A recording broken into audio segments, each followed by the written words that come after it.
Halo semua, perkenalkan nama saya Ananta Carlos. Selamat datang dan selamat bergabung dengan channel ini. Di channel ini kita akan membahas cerita-cerita horor dan kasus-kasus mistis dari berbagai daerah di dunia yang akan dikemas dengan cerita bergambar. Sebelum kita mulai, silakan tekan tombol subscribe untuk mendukung channel ini agar tetap bisa upload cerita-cerita horor berikutnya. Dan aktifkan tombol lonceng agar terus mendapatkan notifikasi saat channel ini mengupload video terbaru. Baik, mari kita mulai.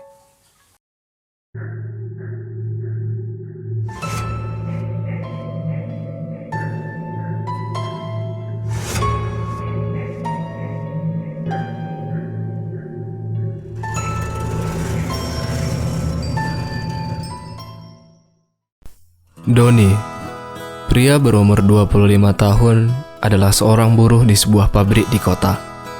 Pada sore ini, dia ingin menemui Rita, sang pujaan hatinya, di sebuah taman di tengah kota. Doni sudah berpakaian rapi, dengan semprotan parfum di bajunya, yang membuatnya semakin percaya diri.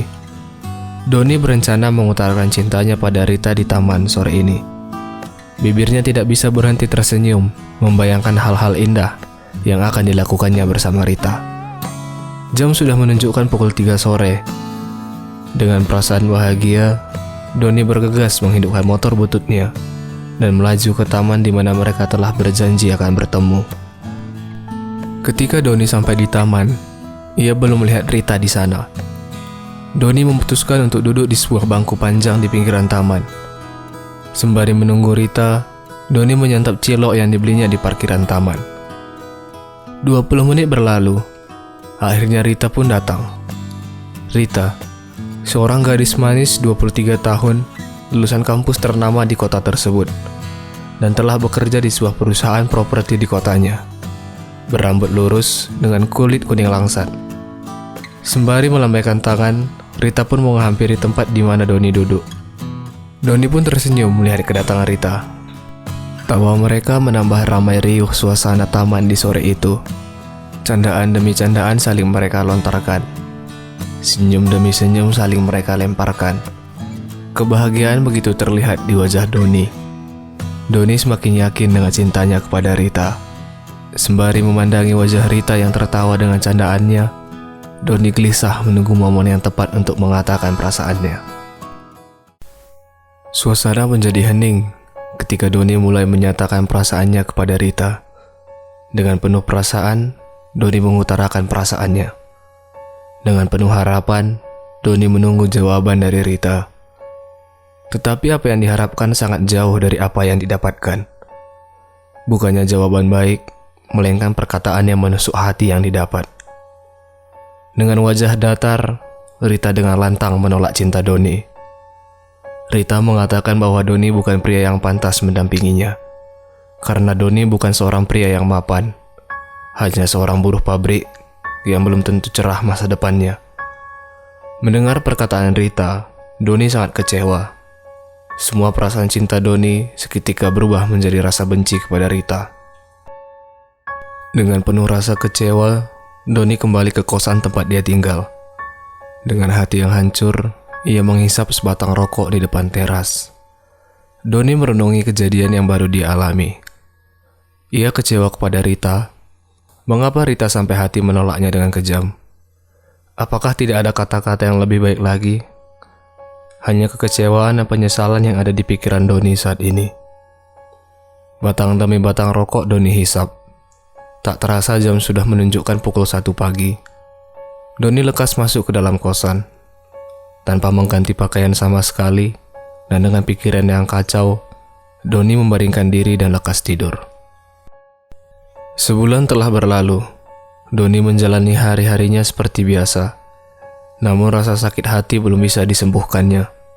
Rasa kecewa dan benci masih membekas di hatinya. Semua pekerjaan yang Doni kerjakan menjadi berantakan.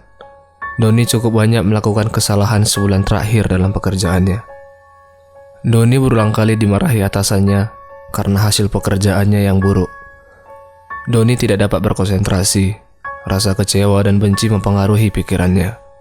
Dengan begitu banyak kesalahan yang Doni lakukan, Akhirnya Doni di PHK dari pabrik tempatnya bekerja. Tentu hal ini menambah beban pikiran Doni. Dengan kondisi pikiran yang kacau, hati yang penuh dengan rasa kecewa, dan ditambah lagi di PHK dari tempatnya bekerja, tentu Doni tidak dapat berpikir dengan jernih. Hanya dendam yang dapat terpikirkan oleh Doni saat ini. Doni merasa apa yang dialaminya saat ini tidak lepas dari kesalahan Rita yang dengan kejam menolak cintanya.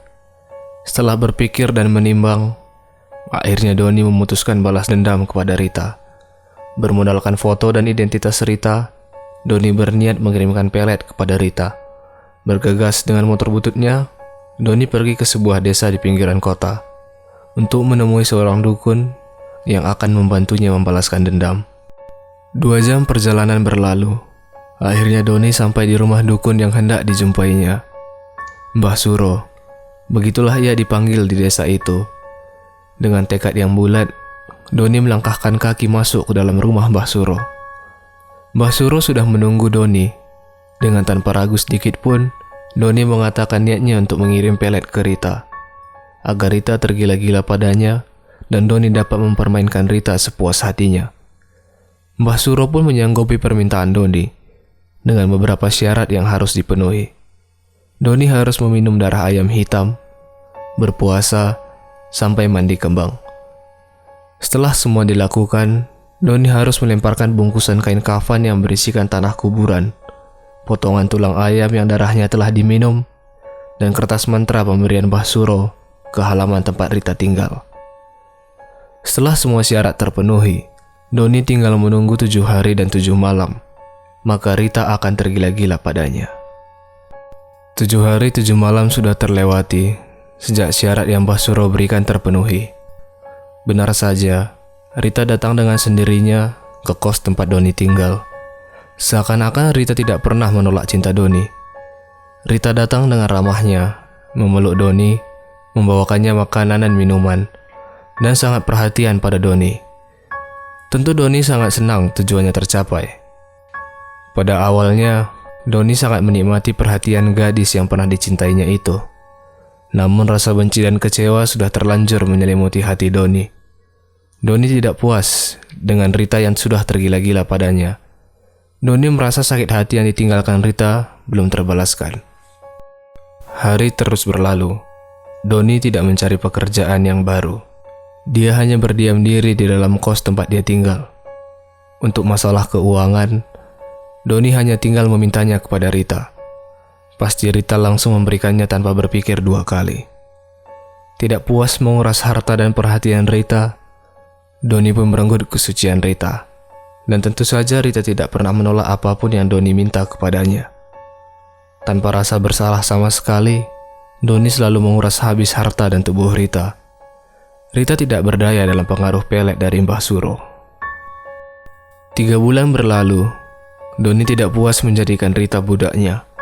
Doni ingin Rita lebih menderita lagi, baik dari keuangan, tubuh, dan kejiwaan. Orang tua Rita yang tidak suka melihat kelakuan putri mereka memaksa Rita untuk tetap di rumah. Rita berulang kali kabur dari rumah demi memenuhi keinginan Doni. Sampai akhirnya orang tua Rita tidak tahan dan mengurung Rita di dalam kamar. Semua pintu dan jendela dikunci agar Rita berhenti menemui Doni. Bukannya malah membaik, orang tua Rita mendapati putri mereka makin parah. Rita menjambak rambutnya sendiri sampai rontok, menggaruk-garuk lengannya sampai terluka, membenturkan kepalanya ke lantai, dan semua itu dilakukan Rita sambil meneriakkan nama Doni. Melihat keadaan putri mereka Rita yang sudah sangat amat parah, orang tua Rita pun menemui Doni. Orang tua Rita meminta kepada Doni agar berhenti memanfaatkan Rita dan memutuskan hubungan dengannya demi kebaikan Rita. Bahkan orang tua Rita ingin memberikan sejumlah uang yang cukup besar kepada Doni, asalkan Doni memutuskan hubungan dengan Rita. Tentu saja dengan tinggi hati, Doni menolak tawaran orang tua Rita. Hatinya masih belum puas dengan apa yang sudah Rita alami. Menurutnya ini belum sepadan dengan apa yang diperbuat Rita kepadanya. Dengan penolakan Doni, tentu orang tua Rita tidak tinggal diam. Bukannya melapor ke pihak berwajib, orang tua Rita mendatangi seorang dukun di tempat kelahiran ayah Rita. Nyai Mina namanya. Dengan niat yang bulat, orang tua Rita ingin mengutarakan tujuannya. Sebelum sempat berkata, Nyai Mina mengatakan bahwa keadaan putri mereka Rita bukan masalah sembarangan. Nyai Mina mengatakan Rita sedang dalam pengaruh ilmu pelet. Mendengar perkataan Nyai Mina, orang tua Rita sudah mengerti mengapa putrinya sangat tergila-gila kepada Doni. Orang tua Rita meminta Nyai Mina untuk membalas perbuatan Doni dengan santet. Orang tua Rita ingin Doni menanggung perbuatannya. Bahkan orang tua Rita membayar sangat mahal agar pelet yang ada pada Rita dicabut dan santet secepatnya dikirim kepada Doni. Tentu saja Nyai Mina menyanggupi hal ini. 3 hari setelah kedatangan orang tua Rita ke tempat Nyai Mina, Rita perlahan membaik. Bahkan Rita tidak mengingat apa yang sudah terjadi. Rita tidak mengingat bahwa harta dan tubuhnya telah dikuras oleh Doni. Rita hanya mengingat dia menolak cinta Doni dan menjalani pekerjaannya seperti biasanya. Orang tua Rita lega melihat keadaan putri mereka sudah membaik. Di samping perasaan lega, tentu ada rasa penasaran tentang apa yang terjadi kepada Doni. Apakah sekarang Doni sudah meninggal atau sedang menderita menunggu ajalnya? Doni tidak tahu bahwa pelet yang ia kirim kepada Rita telah dicabut dan ada sesuatu yang mengerikan menunggunya. Dengan santai, Doni menghisap rokoknya sembari menyeruput secangkir kopi. Tidak lama kemudian, matanya berkunang-kunang dan perutnya mual. Bergegas Doni kembali ke dalam kosan untuk beristirahat. Sebelum sampai di tempat tidur, Doni memuntahkan beberapa beling. Tentu saja Doni terkejut melihat hal ini. Bahkan badannya tidak sanggup untuk berdiri. Sekarang Doni terkapar di lantai. Badan Doni semakin panas, hidung dan matanya mengeluarkan darah. Tidak lama kemudian, badan Doni mengeluarkan api dan membakar tubuh Doni, bahkan kos tempat Doni tinggal ikut terbakar. Setelah api padam, tubuh Doni tidak dapat ditemukan. Bahkan sisa tulangnya pun tidak ada. Warga berasumsi bahwa Doni tidak ada di kos saat kebakaran terjadi.